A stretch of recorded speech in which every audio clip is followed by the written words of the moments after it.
இருக்கு. ஞானிகர் கண்ணுகள் மட்டும் தெரியும் சொன்ன பாத்தியா? முருகப்பெருமானுக்கு ஞான பண்டிதன் ஒரு பேர் இருக்கு. அப்ப ஞான பண்டிதன் பேர் வாங்குவதற்காக அதோ முகத்தில் கூடிய அந்த ஒரு நெற்றிக்கண்ணையும் 6 முகத்துக்கு கொடுத்தார். அப்ப 12 கண்ணு ஏற்கனவே இருக்கு. இந்த 6 கண்ணு சேர்ந்தா 12 6 18 வந்துருச்சா? அப்ப முருகன் 18 சொன்னது எனக்கு மாற்று கருத்து இல்ல.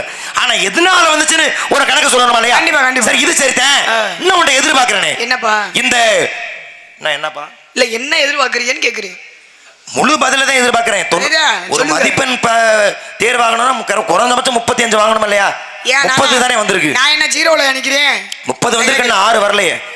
அப்படி தமிழ் எழுத்துக்களுக்கும் ஒரு ஆலயத்துக்குமே சம்பந்தம் உண்டு. அத சொன்னா தரமா நியாயமா இருக்கா? அப்பா, தமிழ் எழுத்துக்களுக்கும் இந்த ஆலயத்துக்குமே சம்பந்தம் இருக்குன்னா சிறப்பு இல்லையா? அப்படி என்ன ஆலயத்துக்கு தமிழ் எழுத்துக்கள் சம்பந்தம் என்றால், அதே சிவபெருமான் அதோ முகத்தை கொடுத்தாரே, தஞ்சை பெரிய கோவில்.